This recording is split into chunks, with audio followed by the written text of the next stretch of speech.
नमस्कार दोस्तों, आशा है कि आप सब लोग बेहतर होंगे। स्वागत एक बार फिर से आप सभी का SCS एकेडमी के यूट्यूब चैनल पर। दोस्तों, मेरा नाम है पंकज शर्मा और इस क्लास में डिस्कस करता हूं मैं आप लोगों के साथ MPPSC प्रीलिम्स के सिलेबस के इकाई नंबर 6 को लेकर।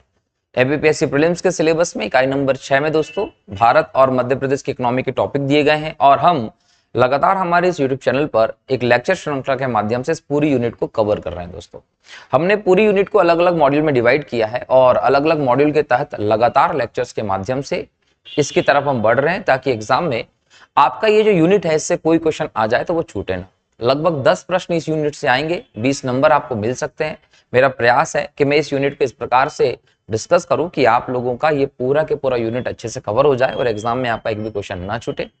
दोस्तों, इस यूनिट में हमने पिछले लेक्चर में बात की थी आत्मनिर्भर मध्य प्रदेश अभियान की और आत्मनिर्भर मध्य प्रदेश अभियान को हम लोगों ने आत्मनिर्भर भारत से जोड़कर देखा था। हमने देखा था कि किस प्रकार से हम आत्मनिर्भर भारत को बनाना चाहते हैं, इस सपने को पूरा करना चाहते हैं। मैं सपना इसलिए कह रहा हूं क्योंकि हम पहले आत्मनिर्भर थे और हमारी जो आत्मनिर्भरता है वो ग्रामीण क्षेत्रों से जुड़ी हुई थी, लेकिन अंग्रेजों के द्वारा जिस प्रकार से हमारे देश की व्यवस्था को तहस नहस किया गया, हमें एक गरीबी अकाल भुखमरी का देश बना दिया गया। उसके बाद दोबारा से उस आत्मनिर्भरता को प्राप्त करना एक कठिन कार्य हो गया। लेकिन जब हम बात करते हैं वर्तमान सरकार की, तो मोदी जी ने मई 2020 में जब कोरोना का घोर संकट चल रहा था, उस समय स्थिति को एनालिसिस किया, भांप लिया कि कहीं ना कहीं अब हमें आत्मनिर्भरता की जरूरत है, जिस प्रकार की परिस्थितियां थी। और मैंने पिछले लेक्चर में इसके बारे में डिस्कस भी किया था। तो इस आत्मनिर्भर भारत अभियान की घोषणा की और मैंने ये भी आप लोगों से बात की थी पिछले लेक्चर में कि अगर आप आत्मनिर्भर भारत बनाना चाहते हैं तो उसके लिए आपको राज्यों को भी आत्मनिर्भर करना पड़ेगा। राज्यों की आत्मनिर्भरता बहुत ज्यादा जरूरी है, क्योंकि राज्य अगर आत्मनिर्भर बन जाएंगे ना तो भारत अपने आप आत्मनिर्भर बन जाएगा। और राज्यों की आत्मनिर्भरता के लिए हम लोगों ने मध्य प्रदेश आत्मनिर्भर अभियान की भी बात की थी, जिसके लिए मध्य प्रदेश सरकार ने आत्मन मध्य प्रदेश 23 ये पूरा एक प्रपत्र जारी किया और हमने पिछले लेक्चर में इसी के तहत पूरा डिस्कशन किया था कि क्या क्या मध्य प्रदेश सरकार ने टारगेट रखे थे और 2023 तक मध्य प्रदेश को 3 वर्षों में आत्मनिर्भर बनाने का यह लक्ष्य भी रखा गया था, जिसके कई सारे कदम भी उठाए। अब हम ये समझें कि भारत को आत्मनिर्भर बनाना है तो राज्यों की आत्मनिर्भरता जरूरी है, और राज्यों को अगर आत्मनिर्भर बनाना है तो अगर आप जिलों को आत्मनिर्भर बना दें तो कहीं ना कहीं आपका राज्य आत्मनिर्भर बनता चला जाएगा और फिर देश आत्मनिर्भर बन जाएगा। भारत सरकार ने जिलों के इस व्यवस्था को स्थापित करने के लिए, साथ ही साथ अपने आत्मनिर्भर भारत के लक्ष्य को प्राप्त करने के लिए एक योजना लॉन्च की। हालांकि ये योजना नई योजना नहीं थी दोस्तों, ये योजना जिसका नाम था एक जिला एक उत्पाद योजना, जिसको हम देख सकते हैं क्या, एक जिला एक उत्पाद योजना, 1 डिस्ट्रिक्ट 1 प्रोडक्ट। ये पहले से चल रही थी 24 जनवरी 2018 से। ये समय था जब यूपी की सरकार जो रही, योगी आदित्यनाथ जी, उन्होंने अपने राज्य में सभी 75 जिलों में एक जिला एक उत्पाद योजना का शुभारंभ किया। अब ये एक जिला एक उत्पाद योजना के तहत क्या किया योगी जी ने अपने सभी 75 जिलों के उत्पाद निश्चित कर दिए और स्थानीय स्तर पर नवाचार तकनीकी के आधार पर उस उत्पाद के उत्पादन को बढ़ाने का काम किया। इससे हुआ ये कि उत्पादन भी बढ़ा, उसको ई-कॉमर्स से जोड़ा गया, राष्ट्रीय अंतरराष्ट्रीय पहचान मिली, साथ ही साथ जो स्थानीय स्तर के युवा थे, जो लोग थे, उनको रोजगार भी मिला। तो इससे बहुत ज्यादा फायदा हुआ। जब प्रधानमंत्री नरेंद्र मोदी जी ने इस व्यवस्था को देखा तो 2018 से ही मोदी जी ने भी इसको राष्ट्रव्यापी एक अभियान, एक योजना के तौर पर शुरू कर दी। तो अब अगर हम देखें तो एक जिला एक उत्पाद जो है वो एक राष्ट्रीय योजना के तौर पर है, जैसे उत्तर प्रदेश की सरकार से भारत की सरकार ने ग्रहण किया है। बड़े स्तर पर इस योजना को लॉन्च किया गया दोस्तों। इस योजना को अगर हम क्रियान्वयन की बात करें तो केंद्रीय खाद्य प्रसंस्करण उद्योग मंत्रालय वाणिज्य विभाग द्वारा इसका कार्यान्वयन किया जा रहा है।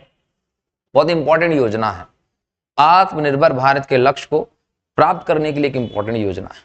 और रोजगार हो, यहां तक कि हम बोल सकते हैं कि प्रोडक्ट की राष्ट्रीय अंतरराष्ट्रीय स्तर की पहचान हो, वोकल फॉर लोकल की मुहिम हो, सभी दृष्टि से बहुत इंपॉर्टेंट योजना है।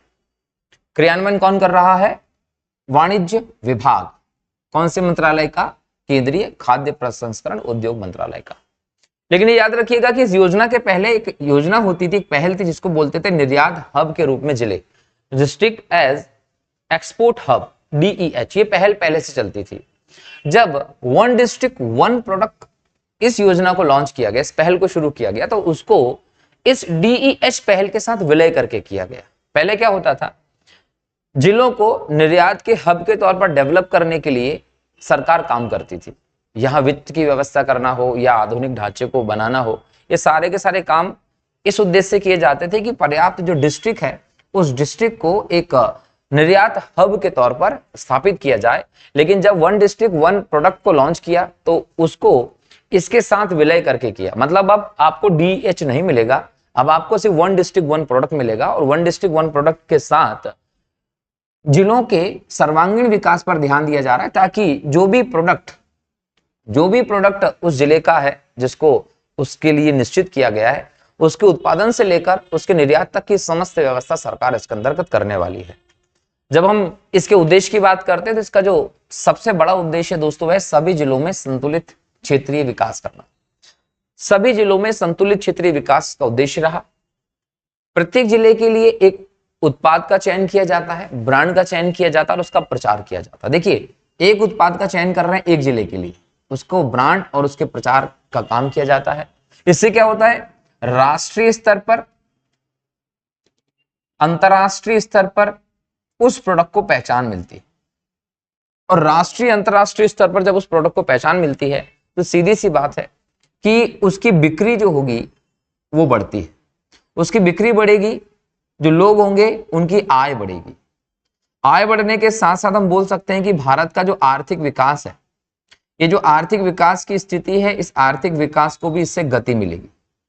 तो कहीं ना कहीं आप आर्थिक विकास को गति देना चाहते हैं, इसीलिए आप हर एक उत्पाद जो भारत का है उसको एक एक जिले के हिसाब से डेवलप कर रहे हैं, ताकि हमारे देश के आर्थिक विकास को बढ़ावा मिले, रोजगार को बढ़ावा मिले। इसके अलावा स्थानीय शिल्प कौशल का संरक्षण किया जा रहा है, उसका विकास किया जा रहा है। देखिए, मन की बात कार्यक्रम आपने कई बार मोदी जी का सुना होगा, मोदी जी ने कई सारे इसके एपिसोड कर दिए, 100 से ज्यादा हो चुके हैं। कई सारे एपिसोड ऐसे रहे हैं कि मोदी जी ने अपने इस प्रोग्राम में किसी पर्टिकुलर राज्य के, किसी पर्टिकुलर गांव या जिले के एक प्रोडक्ट के बारे में बात की। भले ही वो लकड़ी के खिलौने बनाने का शिल्प हो, भले ही वो साड़ी का हो, कपड़े बनाने का शिल्प हो, इस सभी प्रकार के शिल्पों की बात की। अब हम ये समझते हैं कि प्रधानमंत्री को एक बड़े प्लेटफॉर्म पर आकर उसकी बात करनी पड़ रही है, और उस प्रोडक्ट को जब हम सुनते हैं तो हम लोग ये सोचते हैं कि ऐसी कोई चीज है जो हमारे देश में चल रही है, मतलब हम उससे अभिज्ञ नहीं, मतलब हम लोग उसको जानते ही नहीं। हम लोगों को पता ही नहीं कि हमारे देश में इस प्रकार का प्रोडक्ट भी बन रहा है, या ऐसा कोई शिल्प है जो हजारों सालों से हमारे यहाँ चल रहा है। तो उस शिल्प को संरक्षण प्रदान करने के लिए, उसका विकास करने के लिए, उसको राष्ट्रीय पहचान दिलाने के लिए भी ये इंपॉर्टेंट है।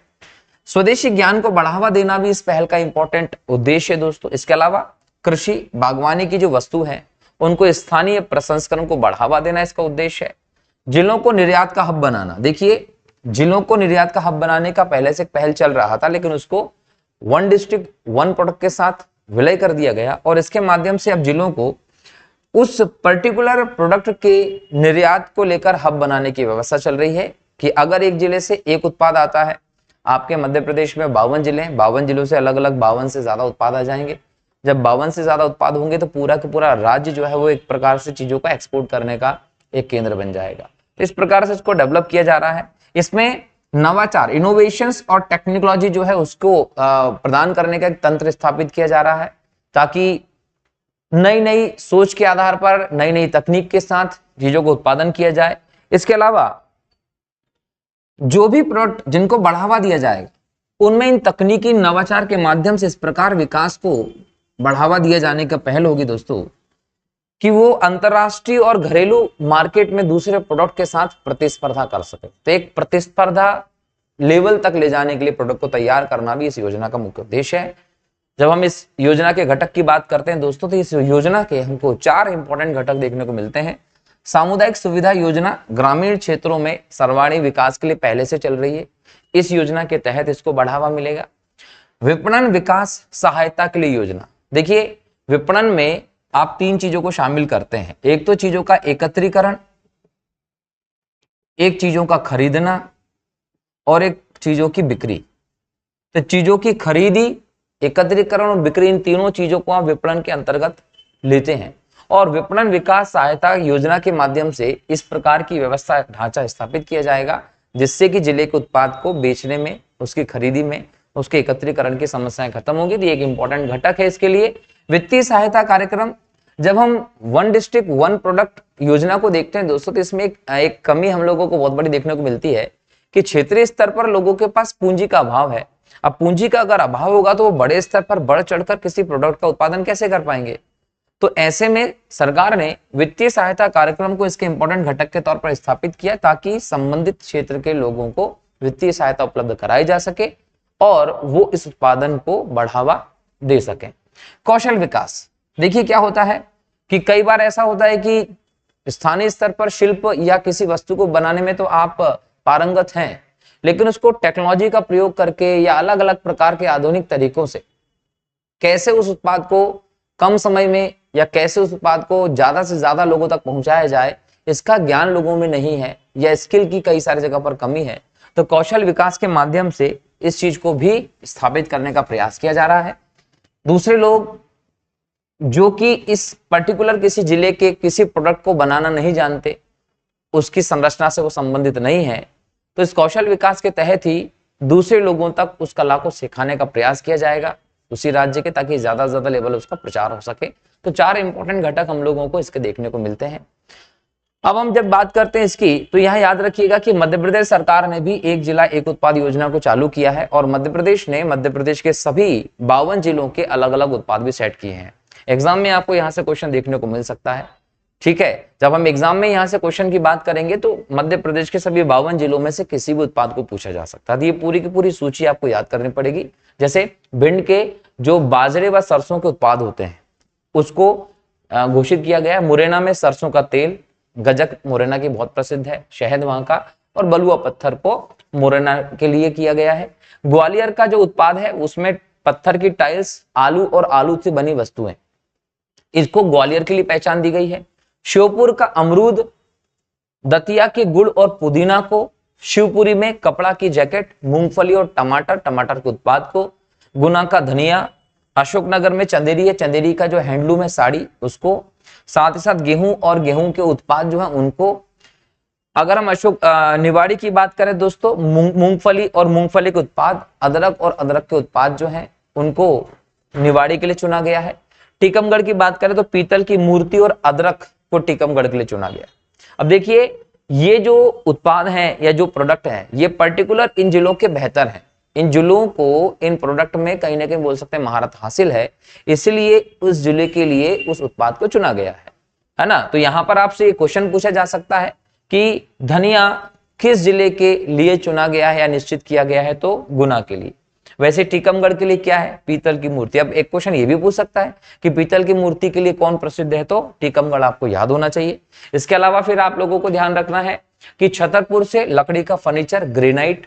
पन्ना के लिए आंवला, पन्ना को आंवला जिला भी घोषित किया गया दोस्तों, तो पन्ना के लिए आंवला, ये इंपॉर्टेंट क्वेश्चन आ सकता है। सतना की बात करें तो प्याज और प्याज के उत्पाद, टमाटर, खुरचानो, पीतल, कॉपर, कांस्य के बर्तन। तो ये जो टॉपिक है ये भी याद रखिएगा कि कॉपर के या कांस्य के जो बर्तन है वो सतना प्रसिद्ध है। रीवा से हल्दी और आम, इसको गोविंदपुर यहाँ पर है वो फेमस है इसके लिए, उसको आम जिला भी कहा गया है। सिंगरौली में कोडो कुटकी, कोडो कुटकी मोटा अनाज है दोस्तों, और भारत ने जो मिलेट वर्ष के लिए पहल की थी, 2023 अंतरराष्ट्रीय मिलेट वर्ष मनाया गया, और इसके तहत हम देख रहे हैं कि भारत में मोटे अनाज के उत्पादन को बढ़ावा दिया जा रहा है। जब हम बात करेंगे यहाँ तो कोडो कुटकी एक मोटा अनाज है जिसके लिए मध्य प्रदेश में पर्याप्त विकास के अवसर हैं, और मध्य प्रदेश के एक नहीं कई सारे जिले ऐसे हैं जहां पर कोडो कुटकी को वहां का एक उत्पाद के तौर पर निश्चित किया गया है। इसमें से एक हम सिंगरौली पे आ गए। कोडो कुटकी जो है महुआ और एल्यूमिनियम जो है वो सिंगरौली के लिए, सीधी से गलीचा आम उत्पादन और कोडो कुटकी सीधी के लिए भी है, शहडोल हल्दी के लिए है, तो शहडोल से हल्दी, अनूपपुर से कोडो कुटकी आम और गुल बकावली, उमरिया से महुआ और आम को सेट किया है, डिंडोरी से कोडो कुटकी और गोंड पेंटिंग, याद रखिएगा। अच्छा, डिंडोरी से गोंड पेंटिंग इंपॉर्टेंट है। कटनी से बात करें तो कटनी स्टोन, चावल और टमाटर के उत्पाद, इसके बाद हम देखें दोस्तों, दमोह से काबुली चना दमोह से है, इसके लिए टमाटर भी है। जबलपुर से रेडी गारमेंट्स, होजरी के मटर और सूचना प्रौद्योगिकी सेवाएं हैं। मंडला को स्पेशली कोडो कुटकी हब के तौर पर देखते हैं। मंडला जो है वो कोडो कुटकी में दोस्तों एक हब है, ये याद रख लीजिएगा। इसके अलावा यहाँ के हर्बल उत्पाद और गोल्ड पेंटिंग्स को चुना गया है। बालाघाट से केवल कोडो कुटकी है। सिवनी से जीरा शक्कर चावल जो है और शरीफा को चुना है। छिंदवाड़ा से संतरा, सौसर सिल्क और मक्का को। हालांकि संतरा जिला जो है दोस्तों बैतूल को कहते हैं, नागपुर में सबसे ज्यादा संतरा होता है और छिंदवाड़ा को संतरा, सौसर सिल्क और मक्का वन उत्पाद के तहत चुना गया है, लेकिन संतरा जिला बैतूल को हम कहते हैं हमारे मध्य प्रदेश में। नरसिंहपुर यहाँ पर अरहर, मटर और गुड़ के लिए चुना गया है। सागर को कृषि उपकरण के लिए और टमाटर के उत्पाद के लिए। रायसेन धान का खेत और टमाटर प्रसंस्करण के लिए। हरदा जो है ये बांस और गेहूं उत्पादन के लिए, तो हरदा बांस के लिए चुना गया है दोस्तों।